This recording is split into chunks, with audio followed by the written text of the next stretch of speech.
Check 1 2. Livermore Live Music presents Spotlight, shining a light on Livermore's incredible music scene. Here are your hosts, Rob Allen and Kevin Snyder.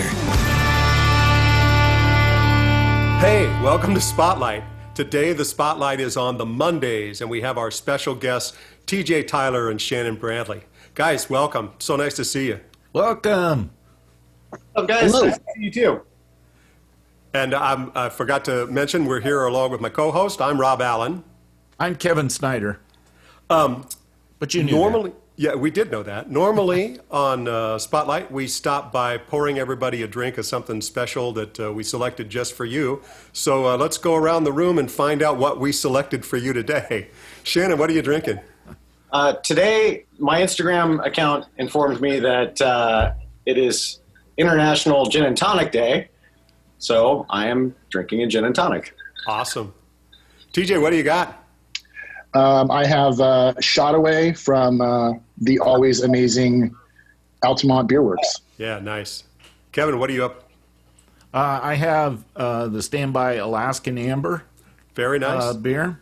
Very nice. And I'm drinking a Fat Tire Amber Ale. So Nice. to you gin and tonic drinkers, you know, welcome to the club or something. I don't know. Cheers. Cheers, guys. Cheers. Hey, before we get started, I wanted to do one thing. This is very unusual. We normally don't do this, but Kevin and I wanted to take the opportunity to invite you guys to join our hide and seek team, because good players are hard to find. Thank you.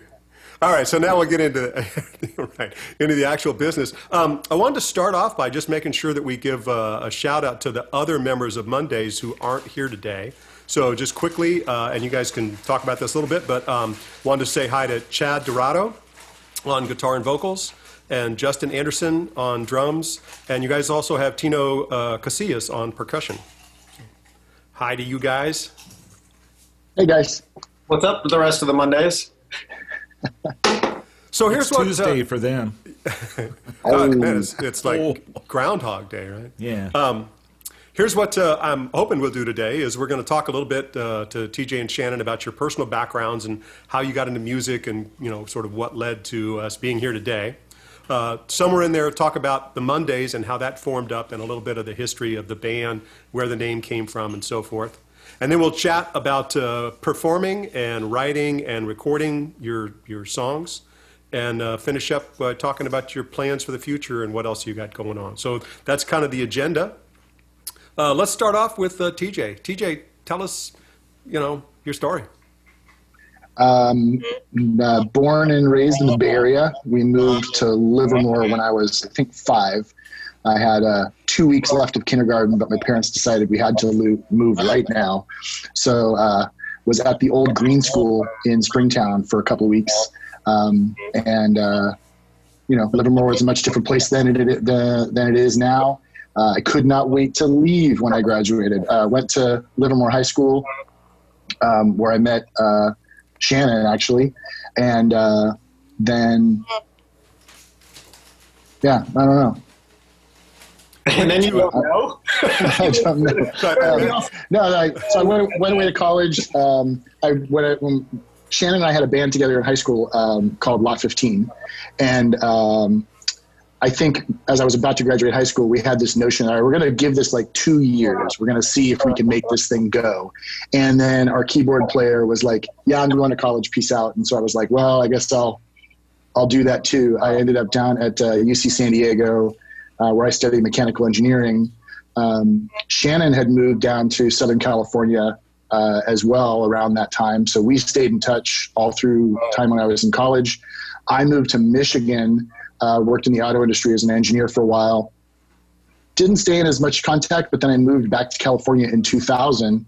And it wasn't that long after that Shannon and I got back in touch and ultimately set the pieces in motion for the Mundaze. Fantastic. Shannon, what happened to you before TJ didn't know? Yeah, we met in high school, and you know, we were both involved in theater, and then ended up, as you do, you just kind of like, I had played piano as a kid and then started venturing into keyboards because it was the 80s and that was cool. And we kind of started working on collaborating stuff together because we were friends and we spent a lot of time together anyways. And the other guys in the band, we were all kind of in the same group, and it was just kind of this thing that kind of came together kind of organically. And I think when we originally started out, I had no intention of singing. I was just going to play. And we tried a couple of different singers and it wasn't working. And it was just kind of like, oh, well, dude, you're writing the stuff. Why don't you just sing it? And then that's how that started. And then when TJ went down to San Diego, I ended up working for a company, a wholesale foods company. They had me managing their branch office down in Southern California. So that was kind of cool because I could it was about a 2-hour drive, TJ. Yeah, about that. So we could still hang out and see each other. I think we even jammed music a couple of times. We did. Then, like you said, everything kind of... We might have lost a couple of nights in Tijuana. Yeah, that's true. That was fun. Are you still looking for them? And then when we were in around 2000, like in the meantime, I had moved back up here, stopped working for that company, went back to school, was working as a server at a local restaurant. And that's when I met Chad. And I had picked up the guitar and kind of started writing on the guitar. I had 2 songs that I was kind of like, wow, this is kind of cool. I like these, for something new as a new instrument. I jammed him for Chad one night, and I didn't even know he played. He picked up a guitar and started doing amazing Chad stuff that Chad always does. And I was like, holy crap, this is cool. And then I called TJ, and then the drummer, who was our drummer, Curtis Warden, in Lot 15. And we all kind of got together just on a whim. I had some downtime. Everybody was available, and we gathered here in the basement and jammed those 2 songs. And by the time we were done, we were kind of like, wow, there's something kind of clicking here. This feels really good. And that was kind of the beginning of the Mundaze, but there were some permutations. It took a little while to work through stuff, but I mean, that's kind of how we started getting going on that. So what year was this when, so now the core of the band is formed up. What year is this getting to be? 01, 02? Okay, yeah, right, yeah. And how did the name, the Mundaze, come about? That takes some time. TJ, be my guest. You did most of the research. Wow, the research. So, as many bands do, right? You jam and you do stuff, and then somebody says, hey, we should play at this thing. And in this case, it was going to be a block party at our drummer's house. And we're like, well, what do we call ourselves? I have no idea. And Chad, we got to pull that one out sometime. Chad kept a notebook of like joke band names that we would pour over. Many were horribly inappropriate, and we decided not to go with. But it was also this balancing act between you want a band that sort of works for you, that is interesting, but that somebody else doesn't already have. And so spent a lot of time back and forth on, there's like a band name registry, and we went and there was no band called the Mundaze. Well, we always rehearsed on Monday nights. It was just a standing thing. So nothing really interesting or fancy about why we decided to call ourselves the Mundaze. But when I went to register the band name, themundaze.com, spelled properly, it was a teddy bear company. And we weren't really I didn't want to compete with teddy bears. So we decided just to change the name up a little bit and came up with the Mundaze. And it sort of fit with, I think, our vibe. It's a little bit of a haze going on sometimes, and we're just feeling the vibe and having a good time, and we'll see where things go. And the rest is history. It worked out really well. And by the way, I would say there's a kind stroke of fate in there somewhere that you couldn't originally find a singer, because Shannon, I think you've got a tremendous voice. I think it's sort of the heart and soul of a lot of what the Mundaze does. And so there was some serendipity there for sure. Thank you very much. I think one of the things that I love about singing, especially in this band, is singing with Chad and TJ. I mean, TJ's been harmonizing with me since high school. And one of the things that I think that, most people won't notice it because when we play live, you're just watching the whole band and you don't know the inner workings of how things go on. So like, when you rehearse, you have a normal way of doing things. Well, I have a tendency when I'm singing live to really just get in the moment and change things on the spot. And that guy manages to follow me no matter what. Like he figures out, it's like he knows what I'm going to do even when I'm changing what I'm doing. Yeah, absolutely. And I didn't mean to give short shrift to that because your harmonies, I mean, the whole band, but especially you two, are also fantastic and always spot on. I mean, harmonies are hard to do anytime and especially live, and you guys are just fantastic. It's And one of when my, Chad, I was saying, when Chad adds in that piece, when he, well, especially when you're writing a new song, the first harmony comes together relatively logically without a whole lot of complication. But then it's when Chad unlocks what that third part is going to be that it just goes to a whole nother level. So talk a little bit about your, so you guys do almost entirely all originals. I don't know if you ever do covers, but you're almost entirely your own originals. Talk a little bit about your songwriting process. Who are your songwriters? You know, do you have a normal way you do it, or is it just everyone's different? It's really evolved over the time the band's been together. When we first started, I was predominantly doing all the writing. And then as we kept doing what we were doing, I started getting more collaborative with the guys and getting more input from them and getting lyric ideas and arrangement and structure ideas. And then it really has now evolved into, I don't have to work so hard, so I can just come in with pieces and ideas and then let these guys kick ass on it. And I go, sweet, cool. I mean, I enjoy the collaborative effort of it much more now.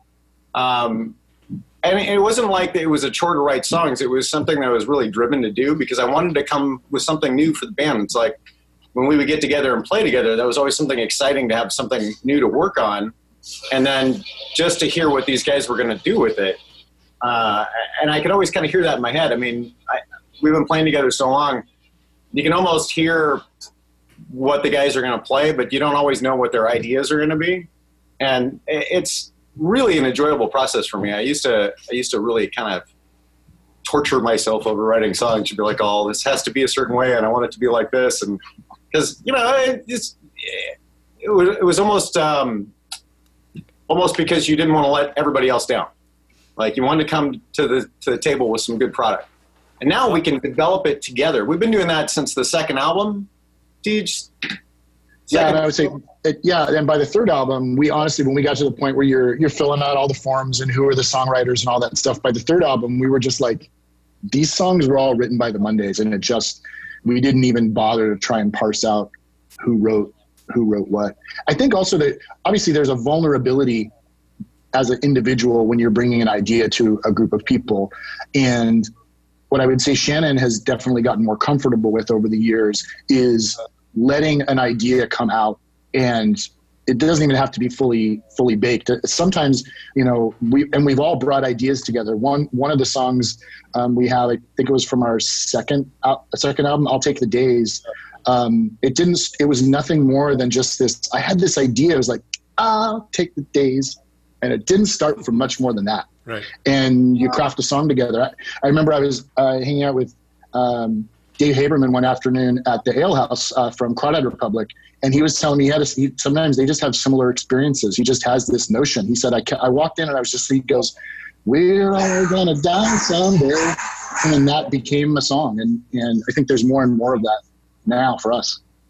No, what you're saying sounds, and the evolution, you get to a position where you trust the other people in the band. You trust them to hear what you've done, even maybe if it's just an idea and not an entire song. But you also trust that they'll bring things to it that you didn't think of, and the sum is greater than the parts. I mean, that, Kevin, I would hope you would agree. That sounds very familiar. Yes, I do agree. Yeah. I wanted to ask Shannon, so you talked about writing on guitar. So what's your primary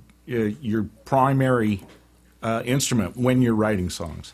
Up until just recently, it's always been guitar. Just recently I started returning to keys, and I've been doing, since we've been social distancing and isolating, I've been really focusing on using keyboards to write some new stuff. And TJ and I actually were just talking when I was driving home from work today about working on, like, I've got some new stuff that I've been kind of piecing out little bits in their really raw, rough form. And it goes back to what you were saying about trust. Like, it used to be really uncomfortable to present an idea that wasn't fully formed because, you know, like, they're going to hate this, and this sounds like crap because it's not polished and I haven't figured out what I'm going to do yet. Now I can just drop these kernels on these guys, and because I'm comfortable with them. I mean, they're my best friends, and so it's like it's definitely. I completely trust them 100% to hear what it's going to be without being worried about like, oh yeah, here's where I screwed up that note and I didn't play this right or I sang off key on that. I trust them to get the idea, and I trust them not to be all, dude, you suck. Yeah, and to me, that's where the very best songs come from is, somebody's got an idea and you all develop it, and at the end you look back on it and you go, wow, no one of us would have or could have put that together. It was the combination. Are the other members of the Mundaze involved in the songwriting process, or is it primarily you two? Oh, no, absolutely. Everybody gets a voice. Yeah. Yeah. And Justin's he's actually a pretty darn good keyboard player in his own right and knows music theory pretty extensively as well. And often it'll be great. Sometimes we're sitting together banging out something and Justin's all, hold on, get out of the way. He'll go hop on the keys and, I play one note at a time and that's all I ever aspire to. But these guys will be like, no, it's a diminished blah, blah, blah. And I'm like, whatever. But they work through these things. One of the fun things for me is the number of times that I get to just giggle with delight when Justin does that thing on the drums and you're like, oh, that's it. And Chad, you hear this kernel of an idea and you just go, just wait for it. And 10 minutes later, he's all, okay, I think I got it. Let's try it again.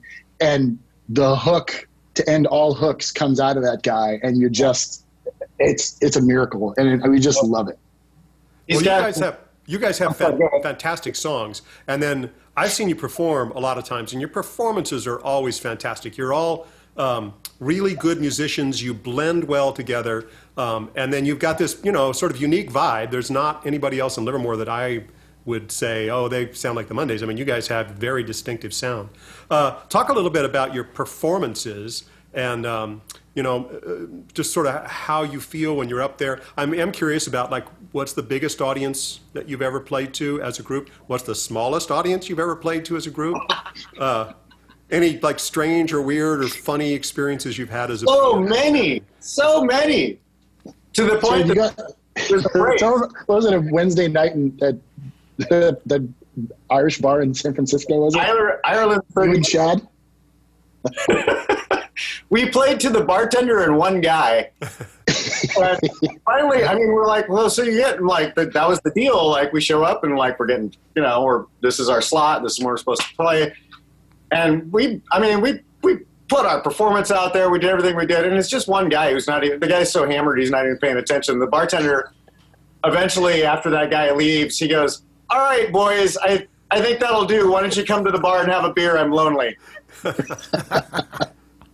Awesome. The first big audience we played for was when we opened for at the Fat Cat in Modesto. Uh-huh. Who was that, Shannon? Pat Travers. We opened for Pat Travers. That was a trip. We pulled up and we're like, we are not this crowd. What are we going to do? Should we change things up? And our producer and sometimes keyboard player, he's moved away now, was with us, Mike Klooster. And he was like, nah, just bring the Mundaze show. And we sold every piece of merch we had. The place was packed front to back at the Fat Cat in Modesto. And that was, I think, our first time where we're like, we do have something. And you know what? You don't have to be in the genre for that particular group. If you bring what you bring with integrity and passion, people are going to notice. And that was a remarkably fun time, I remember. I think one of the things that people like about our performances, or one of the things that I heard repeatedly over and over again when people talk to us after the shows, is they're like, God, you guys look like you're having so much fun. And it's like, well, yeah, we are. We don't put together obviously we don't have any choreography which would be hilarious. But I've seen you too. We don't have a show. We don't have this is what we're going to do and it's all choreographed. It's just, we just get up there and play and we have a good time. And I think it's because we all love each other and love hanging out together. And that's when we really get to do, cause otherwise, we don't get to see each other very much because we're so busy. Everybody's got lives and things going on and kids. And so that's when we get to vibe together. And then the audience, I think, digs it because it feels authentic to them, and we feed off of them too. I love when that happens, is where you're just putting it out there and having a really good time and enjoying yourself and putting yourself into the performance, and the audience responds to it. And then you're like, wow, I'm getting this great feedback from the crowd. And then you just kind of keep building off that, and then you end up with a show. Yeah. No, it's obvious that you guys are good friends and that you're having a good time up there while you're performing. And, with any band, you marry that up to being really great musicians with great songs. And, that's just something that can't be beat. I've seen bands that it was obvious that they liked each other, but they weren't that great. And it's better when you're great and you like each other and you're having a good time. Well, and I've seen bands that have been really great, and you could tell that they didn't like each other. And yes, that happens too. Well, you guys, clearly you're just fun. You're just here for the paycheck. Yeah, right. Yeah, the fight scene in Spinal Tap. Right? Hey, one thing that's funny, I will say, you get people that, we've all had family and friends, and they've known you're in a band for years, but then when they finally come and see you, or they bring a friend and they have that, they come and see you after a show and they're like, you guys are really good. Like, I know, I've been trying to tell you, we're actually a good band, but I think everybody has a cousin who's in that band and whatever, and you're like, okay. Yeah. But exactly. Hey, you guys have a number of albums out. Like, how many albums have you got right now? Three full CDs. Nice. And something in progress for sure.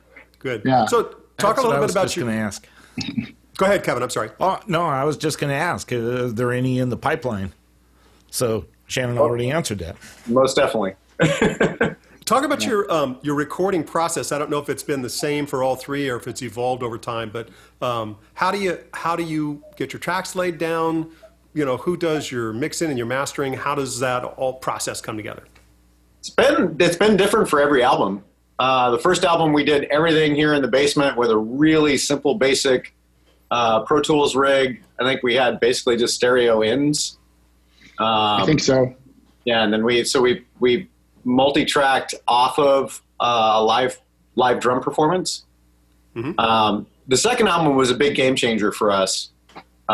We enlisted Mike Klooster as a producer.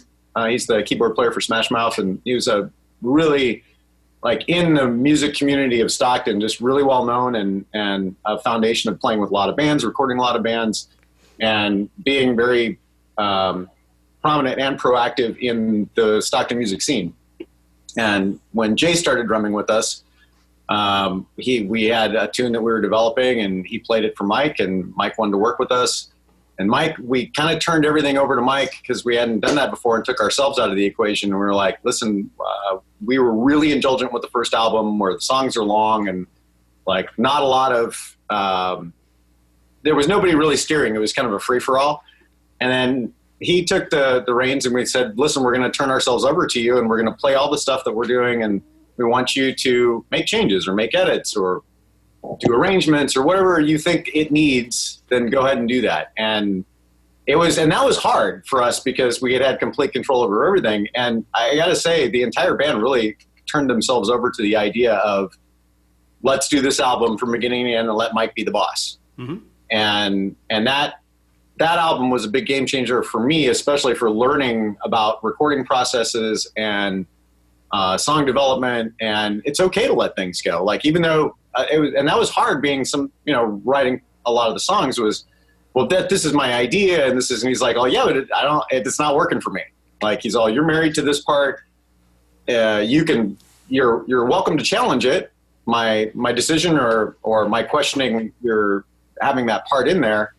But let's record it both ways and listen to it. So we pre-recorded the entire album as a demo, and then went back and took that demo into a professional studio at Studio C here in Stockton, and then multi-tracked the drums there, and then started laying down all the parts that we had sussed out in the demo recording, multi-track wise at Mike's place. And then that further evolved into the third album, where we did kind of the same thing because we were familiar with the process, but we didn't have to completely demo record the entire project first. And then we split up some of the recording by doing some of the recording here in our studio at my house in Stockton, and took the reins on that and kind of had a better understanding of how to self-produce. But we still sent all the tracks out to Mike, and Mike did all the mixing. And TJ, did he do the mastering, or did we have the mastering done by disc makers? The second album, the first album we did all through disc makers, and they did that. The second album we produced, they did the mastering and the duplication. The third one, I had always been unimpressed with the mastering on the second album. Something was off. It didn't sparkle in just the right way. And so Mike had a guy, I don't remember where he was from, but we had another guy master the album separately from Mike, who produced and mixed it. In that case, actually, Mike had moved down to Los Angeles, and we finished the album essentially remotely, and we were sending him stems that we would record in the studio. And then the big push to get the album finished and then sent off for duplication and mastering.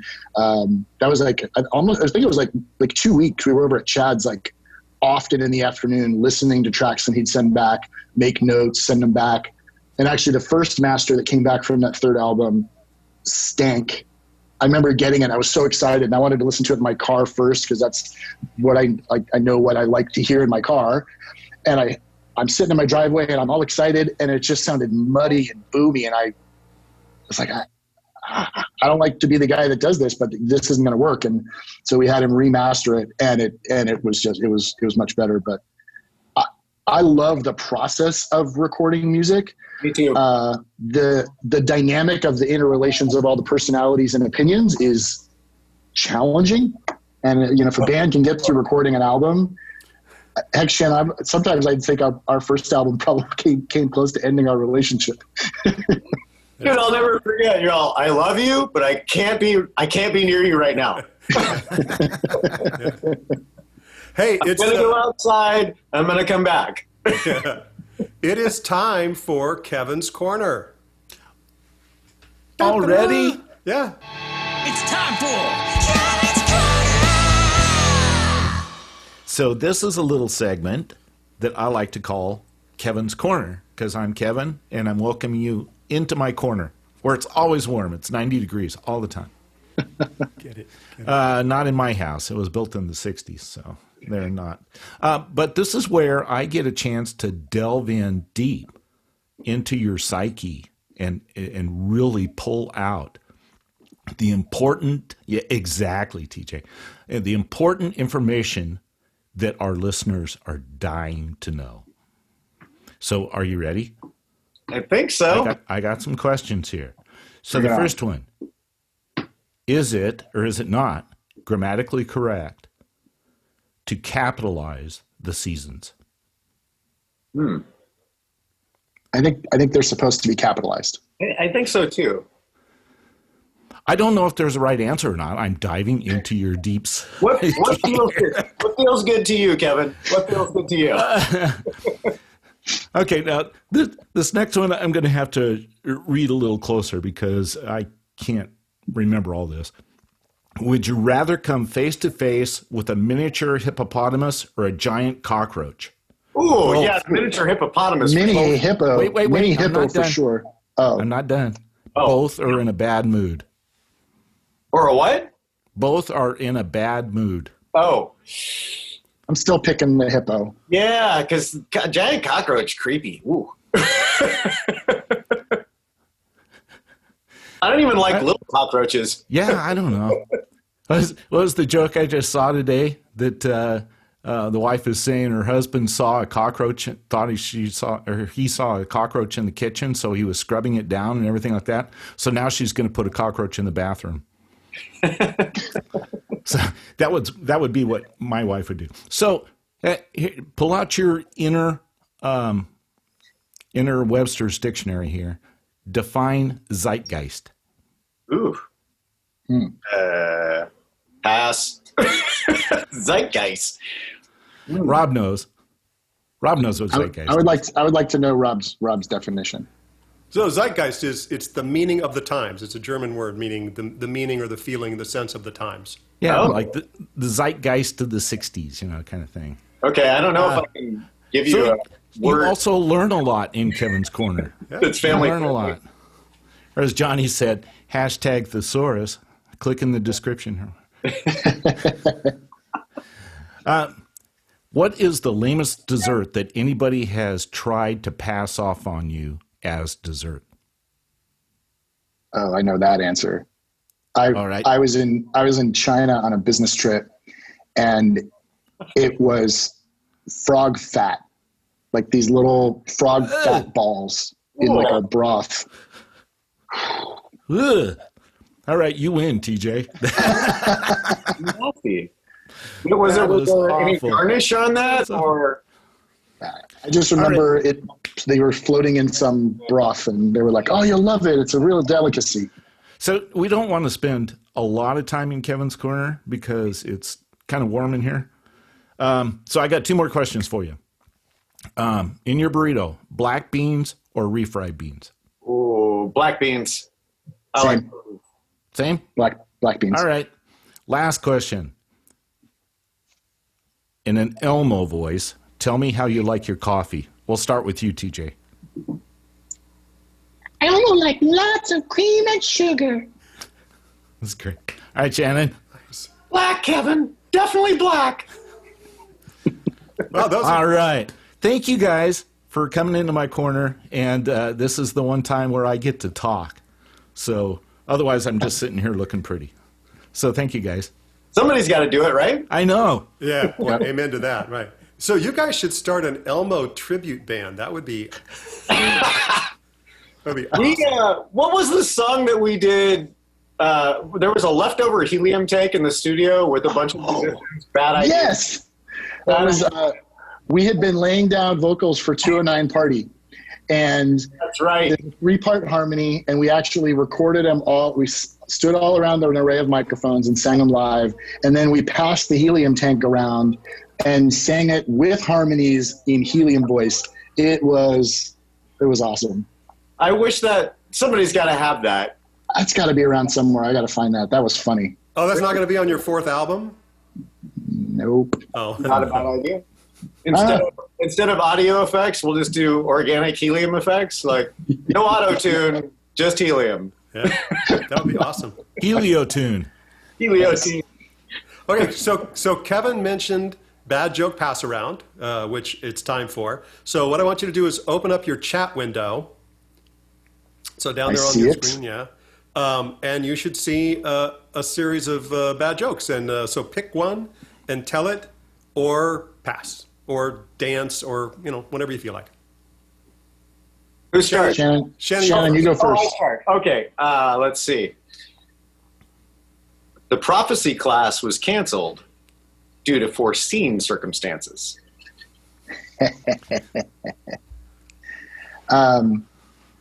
I only know 25 letters of the alphabet. I don't know why. That's a great joke. Do we just keep going? Can we keep riffing? No, I got a turn. Kevin's got okay, sorry. Go, Kevin. I went to the Air and Space Museum. There was nothing there. All right, now I do bad jokes all the time, so I'm going to pass on this. But Shannon, you get another shot. Okay. I'm reading a book about anti-gravity, and I can't put it down. That's pretty good. Yeah. You can let go of it, but you can't put it down. So, a synonym strolls into a pub. See, that's. I'm the only one smiling, but those are so funny. That's No, great. I had heard it. Oh, all right. Oh, I'm sorry. Just because I didn't laugh doesn't mean I didn't get it. It was number 423. All right, Kevin, one more. Oh, I already closed my chat window. I'll pass. Oh, did you? Well, Shock. if Kevin still had his chat window open, he would have said, I stayed up all night to see where the sun went, and then it dawned on me. Okay. All right, so that's bad joke pass around a la Zoom. Hey, tell us. I think it worked well. I think it worked well, Rob. Yeah, we should do it this way all the time. No. No, I agree. I missed the hat. I should have had the hat. Oh well. Hey, talk a little bit about your plans for. I mean, it's a little hard to plan the future right now, but best you know what you were thinking about. Where are you guys going in 2020 and beyond? You alluded you got another album in the works. Take it, Tej. We were just talking about this. Yeah, we were just talking about this. So we, leading into the 2-Day Town 2018, which was the last time we had a proper 2-Day Town, we wanted to do something super special. And so for those that were there, we hired a friend of ours who's done horn arrangements for us before to write some new horn arrangements on some new tunes, as well as horns on some songs that we had that didn't have horns on them before. And so we went into the studio thinking maybe we would lay those down, and we tried a slightly different approach where we set up and tried to record all our main parts live at we called it Little People Studio. I think it's called Audio Voyage now in Livermore. And we're trying to figure out whether we want to finish that or work on new stuff. Shannon and I were talking today, the sort of shelter in place has gotten us thinking about, let's try and actually collaborate remotely now.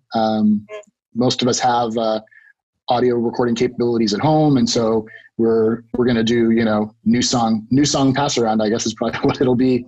But yeah, I don't know, any other thoughts, Shannon, on that? Yeah, no, what he was just saying, we were briefly talking about today on the phone is, I've been working on new tunes and we're like, well, we can't get together. So what if we, in a format that digitally we can send to each other, and everybody kind of adds an idea, and we could eventually end up putting together we could record it in a demo fashion remotely without ever being in the same room together. And we've got some tunes that we've been working on that we're going to continue to kind of delve into that, since we can't all get together in the same room and do it. Just a little bit weird. Like, we're used to the immediate feedback response of ideas flowing and, hey, what if we tried this thing right there? And instead it's going to be, here's the kernel of the idea with a basic idea, and then you send it on to the next person. They add something to it and then send it back, or send it to the next person, or have some notes and some ideas. And I definitely want to finish the stuff that we started too, that TJ was talking about, with some tunes that were newer tunes and then adding horns to them. And I think a collection of all those together, this is all uncharted territory for us, because we're always used to being together. So, and I imagine for a lot of people in the same situation right now, everybody's kind of adapting. And I think having the ability to do this electronically is really kind of cool. That we're, I've always taken for granted that, hey, we'll get together on the weekend and we'll just work on this new thing, or we'll jam and we'll have a good time. And well, now we can't do that. So this is kind of a new idea of, let's record it, individual pieces, and pass them on to the next person, then see what they do with it. Right. I mean, this is a terrible human tragedy that's going on around the world, but there have been a couple of silver linings, and one is, I think for a lot of musicians, we're learning or forced to work with new ways to collaborate that we hadn't thought of or considered in the past. So we learned something, and maybe we get some good songs out of it. Yeah, most definitely. Yeah. I mean, it's challenging, and but it's just a different way of doing something that we've always done. Right.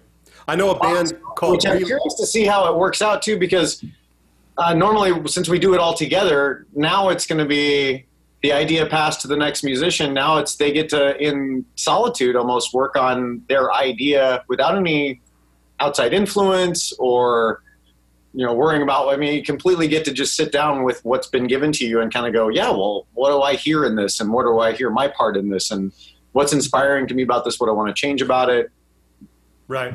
Yeah, there's pros and cons to the remote collaboration approach. And it'll be interesting to see for everybody kind of what comes out of it. Well, yeah, one thing also, like a lot of what I tend to do also is I'll weigh in, I get these harebrained ideas as it relates to arrangements and song arrangements, and that part actually, let's make that be a bridge, not a pre-chorus. And what if we try that? And so we'll move and architect things around. It's going to be a whole different animal, in this way, trying to piece those things together. But the other thing that's cool is, listen, people's lives don't tend to get less busy, from one month to the next.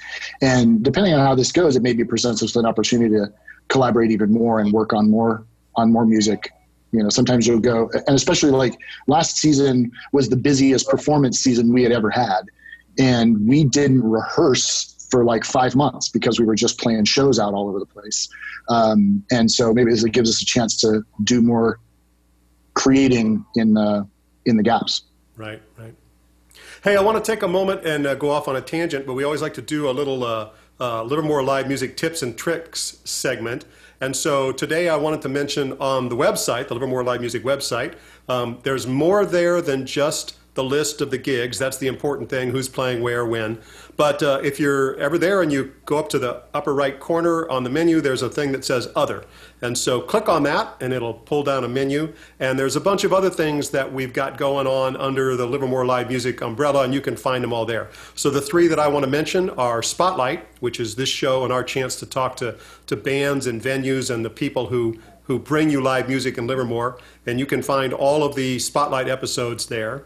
We've also got a piece called On Stage, which is live performances by, Livermore artists. And there's a bunch of stuff there, some of the Core and Stock episodes that Kevin and I have done in the last couple of months, but also performances from FebFest, and over time, hopefully that'll build up to a lot of interesting stuff. And then we have a piece called Front Row Seat, where we've got a guy named Jim Aiken, who, if you don't know, is a great musician, composer, arranger, but he was also a writer and an editor at Keyboard Magazine for a long, long time. And, Nice. And he's been doing reviews of live music performances in Livermore, really insightful, interesting reviews. And there's some other stuff there too. But anyway, if you're on the website and you're bored beyond belief sometime, click on the other thing and follow some of those links and see some of the other information and pieces that you can find there. Hey, last word. Let's go around. Anything else you wanted to talk about, questions that we should have asked but I wouldn't shut up, or kind of anything you want to get on the table? Shannon, why don't you start?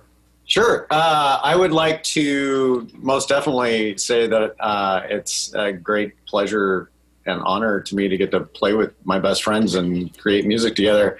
And one of the things that always blows my mind is that we have fans, and that they come out to shows, and that they dig us, and they are so appreciative, and I'm so appreciative of them. I mean, they come out, they see us. Not only do they don't just sit there, they dance, they have a good time. Like, I love Mundaze fans, not because they're our fans, but I love them and the way they love music, because they don't just love us, they love a lot of other bands, and they go out and they support them locally. And that's so important, man. It's cool to get up there and do your art, and I would do it anyways. Like I said, like TJ was saying, like Chad and I played for one drunk guy at a bar and the bartender. But when you've got, even if it's just a handful of people or a larger crowd that is just digging what you're doing and they're letting you know, man, that's the best in the world. And so I'd like to say thank you to them. Aw, that's beautiful. No, right on though, yeah. TJ. One thing I'll mention, we get asked a lot about, what are our influences, and what's that. There is something that even I can't quite put my finger on it. What is the Mundaze sound? What is it that makes our music, our dynamic, whatever it is, what it is? And I think a lot of it originates from the fact that as the 5 individuals that we are, our musical tastes individually, like what our playlists look like, don't have a ton of overlap. I mean, there's some classics that we all love, right? But, sometimes we just love giving each other hell over, why would you listen to that? I love a really good, well-crafted pop song, but, other folks in the band might be all, that is the biggest waste of time. But it's some magical combination of this Venn diagram that has just the right amount of intersection, and that's where Mundaze songs come from. And if you go through my playlist and you look at, most played, I'm not going to lie, my music is among the most played. I love the music that we write. I love listening to it, known warts and all. And I think that's part of what makes us sound the way we do. One of my favorite things actually about the music that we all listen to is, it's funny as hell to me, the things that we hate. I won't bring up who you hate, but man, it cracks me up every time. Oh, but it's fun for you. So listen, I am not a huge Phil Collins fan. I'm not going to lie. And I don't know why, but brings me such delight to see Chad get so upset trying to defend Phil Collins. And sometimes I'm just trolling him, but push that button. Push that button. I love that. Yes. Hey, Kevin. Yeah. The last word is yours. Really? Yeah. Again, thank you guys. Thank you, Rob, for putting this all together and everything like that. Oh, you helped me. And getting great people like Shannon and TJ on here. I have a great time doing this. I hope you guys had a great time, jumping in here into the deep end of the pool with us. Amen. But other than that, one tip for Livermore Live Music. Maybe put those things on the front page. Oh, yeah. So you got Spotlight on there. Maybe just so actually, technical issue. I'm a programmer. So no. Me too. I know it's a curse. I thought On Stage and Front Row Seat were. I thought if you scroll down the homepage, they were there. Oh, maybe they are. I never get that far. See, that's how bad it is. We don't even remember what our website looks like. Well, I'll look, and if they're not there, I'll put them there. Anyway, that's all I got. Yeah, very good. So thank you guys so much for showing up. We really appreciate your time and your honesty and your stories. This was been fantastic. I also want to thank Advanced Creative. Normally we record in their studios. It's crazy times, and we weren't able to do that. But they are always present. They're behind the scenes. They do post-production on everything that we do. They make us look good. They make us sound good. So thank you, Advanced Creative. I also want to sort of randomly, but I want to throw out a huge thanks to Zoom Incorporated, or whatever that company's name is. Talk about being in the right place at the right time. They have this, to me, wonderful platform. It's stable. It works well. The price is right. They're taking some heat in the media these days over, some issues with their security or whatever. Hey, they didn't sign up for this. They thought they had a business platform and a certain number of users, and all of a sudden everybody in the world is on Zoom, and yet it's still up, it's still working. We Livermore Live Music are doing lots of stuff with it, but and Kevin's meeting with each other, and so I'm babbling too much. But a big shout out and a big huge thanks to Zoom for doing a great job and being in the right place at the right time. Agreed. All right. Hey, thanks everybody again so much for being here, and hopefully I'll say we'll see you next time, and hopefully that'll be up close and personal. Everybody take care. Thank you, guys. Thanks, Ellen.